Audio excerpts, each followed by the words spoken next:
Okay, we have a game against National Master from Canada. Okay, let's go with the Dutch defense again. We go with the Stonewall every time they play the Catalan or Catalan formations. Of course,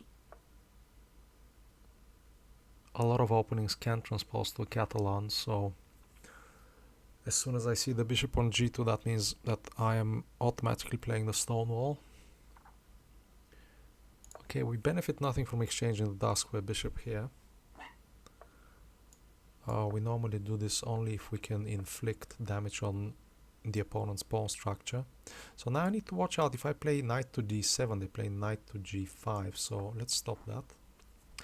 And then it becomes very difficult to save this pawn. Actually, you can't even save this pawn. Okay, let's just attack this bishop.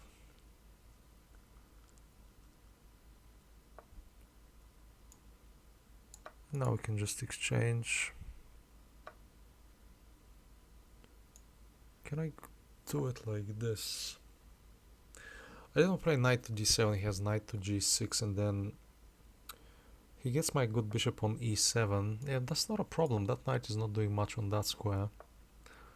So I'm pretty sure I can dislodge it somehow. Okay, let's develop the last piece.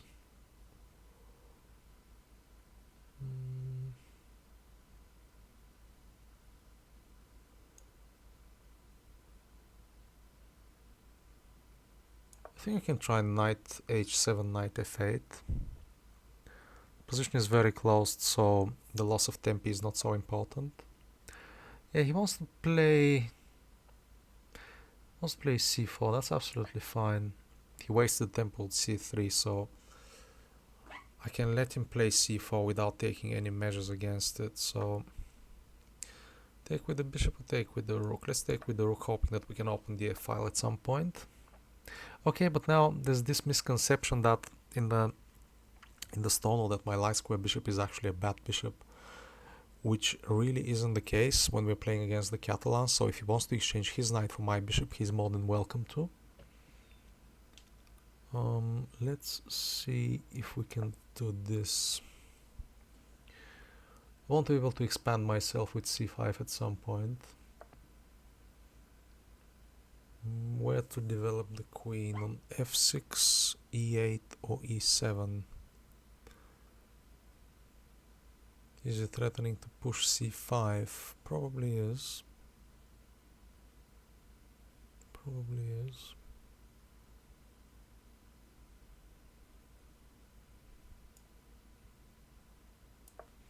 Let's open the b file in that case. And put something on the b file, getting ready for that.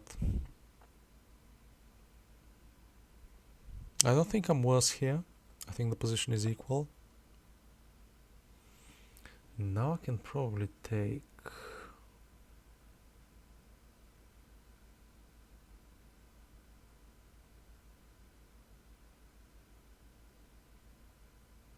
Yeah, the queen must be developed. At least I'm threatening to take on b4 this way. And yeah, this is fine.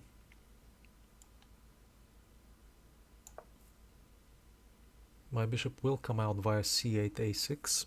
So if he wants to play c5 now, that's fine. My bishop is not that close. We can just do something like this eventually.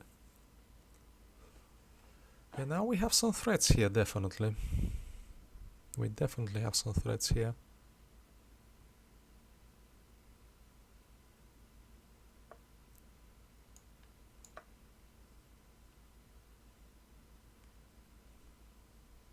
Problem is he can take with the knight and then take with the rook when I take the knight. Yeah, but then I just take on b4. Yeah. So I am actually okay here. I think he can stop me from playing bishop c8, bishop to a6 by playing rook to b1 now. I think that is what he should have done, and now I think he's actually worse already. He shouldn't have allowed that. He should have played rook to b1. Although I'm not exactly sure if that was stopping bishop to c8, bishop to a6. But in any case, was better than what he did. I'm sure about that. Okay, let's exchange. Now we can exchange this bishop for the knight. Yeah, but now that's perfect. That's just the dream position. He wants to come with the queen here. See if we can stop this in any way.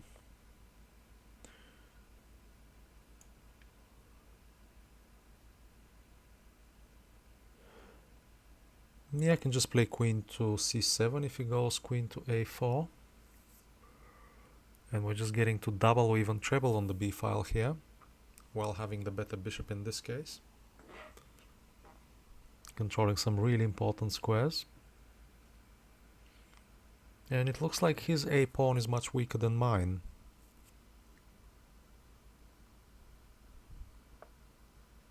Yeah, it's understandable he wants to exchange.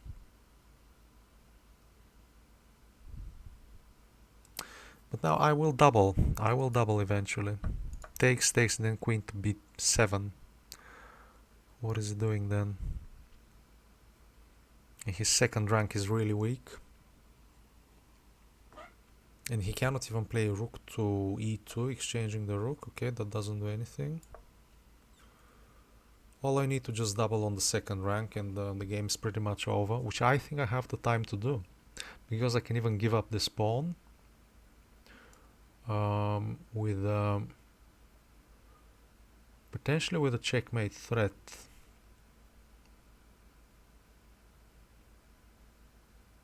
Let's calculate. Okay, rook to a2, queen takes a5, queen to b2. That's pretty much game over.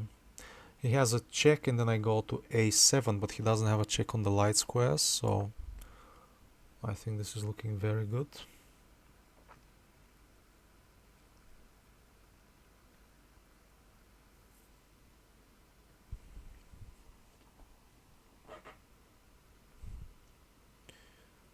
He cannot really stop me from going to b2, that is the problem in this position.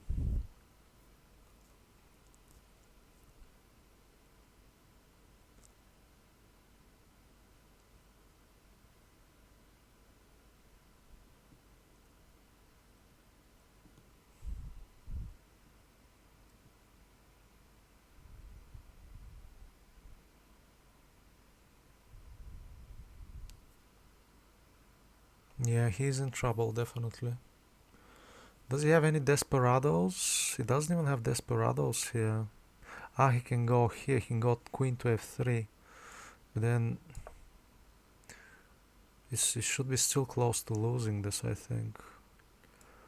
Because now I can simply go to e4 with a crushing position. How is he gonna stop that?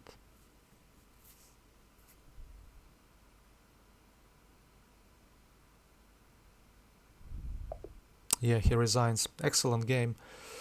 Let's look at the analysis. I think there are certain things he could have done better here. So let's take a quick look.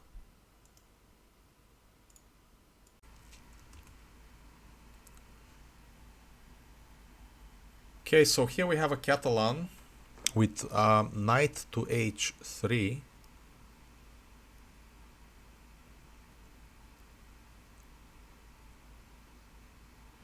This is a very interesting setup, and you can consider this a bit of an anti-Stonewall system, because the move d5 here is not necessarily the best move, because I think the computer also gives that d6 can be played at some point. Yeah, it gives d5 here,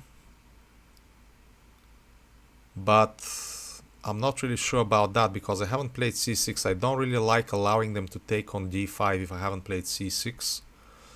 So for me personally, this is not a comfortable position to play.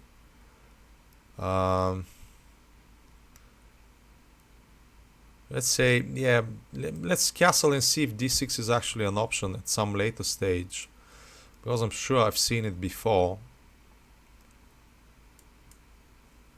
Yeah, d6 is actually an option here, so I must have looked at some games where where this move is better statistically. But according to computer, d5 is playable. So let's look at the game.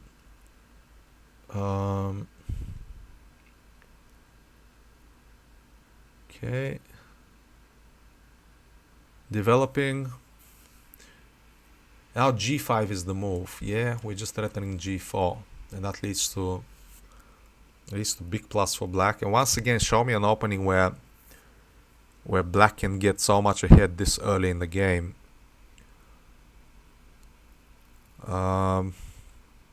Clearly the dash defense is an excellent choice against d4. So here he wants to take, but again, not a good position for white for sure. Takes, we exchange some pieces, and the position is perfectly equal.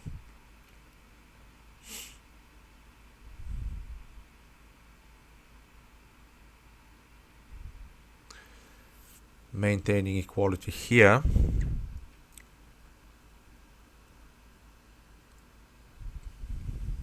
a5 is an interesting move, which is exactly what I played in the game. Yeah, you're just undermining the pawn chain, threatening the pawn on a3. b5 takes, bishop c7, knight to f2. Yeah, but here that's just not good, and that's exactly what I thought during the game, that I just have the open b file. I have a very strong bishop here, and yeah, this is not a good position for white. Like, he's just completely crushing for black already. Rook to a2, that's just all forced basically. There's nothing he can do. There's virtually nothing he can do. And that is how quickly white can collapse in the dash defense if they're not careful. So what could he have done here? Yeah, after the capture, this is just completely crushing basically. So that was the decisive mistake. After knight to f2, the position is equal, but again, okay, of course he should exchange this bishop. King takes, rook f to b8. And yeah, obviously rook to b1 is a blunder. Knight d3, okay. Rook here, and now he can start exchanging because the queen does not have a quick way to the b7 square. So this is equal. So that is what he should have done really during this game.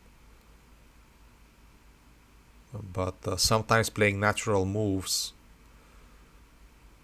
is the quickest way to your downfall if you're not evaluating the resulting positions carefully. Yeah, that's as much as we can say about this game. Thank you for watching, and I will see you in the next one.